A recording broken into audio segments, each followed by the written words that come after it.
What's up guys? Just like and subscribe.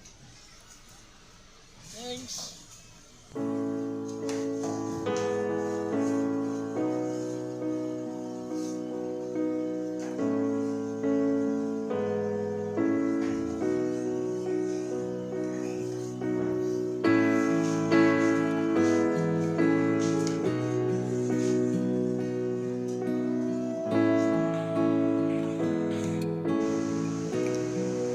Mudir, now it's done, eh?